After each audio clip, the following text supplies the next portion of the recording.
शहराची खबरबात या बातमीपत्राचे प्रायोजक आहेत Mac care super speciality hospital Ahmednagar.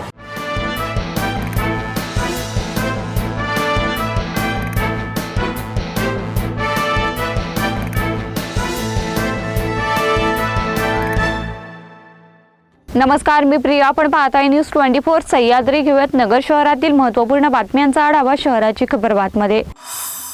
नगर शहरासह श्रीरामपूर परिसरात महिलांच्या गळ्यातील सोन्याचे दागिने चोरणाऱ्या दोन सराईत सोनसाखळी चोरट्यांना नगर स्थानिक गुन्हे शाखेच्या पोलिसांनी अटक केली आहे। गणेश विठ्ठल आव्हाड, सागर रमेश नागपुरी असं अटक केलेल्या आरोपींचे नाव आहे।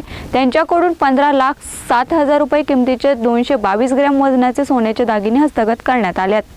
रेकॉर्डवरील जे आरोपी आहेत त्यांची माहिती घेण्यात आली। तसेच सीसीटीव्ही फुटेज चेक केला असता गणेश विठ्ठल आव्हाड आणि सागर रमेश नागपुरे या दोघांवर पथकाचा संशय बळावलेला होता।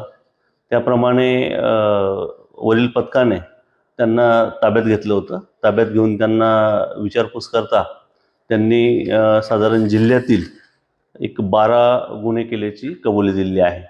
त्याप्रमाणे त्यांच्याकडनं 13,32,000 रुपयाचे 222 ग्रॅम वजनाचे सोन्याचे दागिने आणि गुन्ह्यात वापरलेली काळ्या रंगाची मोटरसायकल पल्सर आणि मोबाईल असा एकूण 15,07,000 रुपयाचा मुद्देमाल हा स्थानिक गुन्हे शाखेकडून जप्त करण्यात आलेला आहे। अयोध्या येथे प्रभू रामचंद्र प्राणप्रतिष्ठा सोहळ्यानिमित्त सोमवारी हर दिन मॉर्निंग ग्रुपच्या वतीने भिंगार येथे रोकडेश्वर हनुमान मंदिर, राधाकृष्ण मंदिर व गुरुद्वार परिसराची स्वच्छता करण्यात आली। तसेच श्रीरामाची आरती करून लाडूचे वाटप देखील करण्यात आले। माळीवाडा येथे शिवम टॉकीज परिसरातील एका टपरीच्या आडोशाला सुरू असलेल्या मटका अड्ड्यावर छापा टाकण्यात आलाय। ही कारवाई शुक्रवारी करण्यात आली असून या प्रकरणी विष्णू दळवी याच्यावर कोतवाली पोलीस ठाण्यात गुन्हा दाखल करण्यात आलाय। मनोज जरांगे पाटील यांची पदयात्रा बारबाबळी येथून नगर शहराकडे जात असताना भिंगार येथे राम मंदिरात मराठा नेते जरांगे पाटील यांनी आरती केली। त्यानंतर ते माध्यमांशी बोलत होते। शहरातील दिल्ली गेट परिसरात श्री शनी मारुती मंदिराच्या प्रवेशद्वारासमोर विश्वस्त मंडळाचे सदस्य अश्विन सातपुते यांच्या पुढाकारातून अयोध्येतील श्रीराम प्राणप्रतिष्ठा सोहळ्याचे औचित्य साधत भव्य राम मंदिर प्रतिकृती देखावा उभारण्यात आलाय।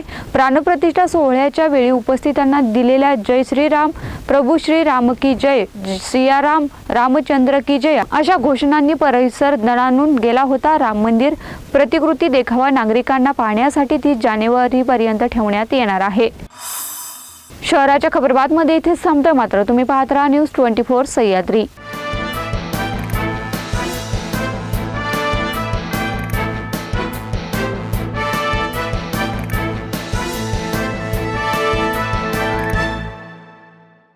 Mac care super speciality hospital Ahmednagar.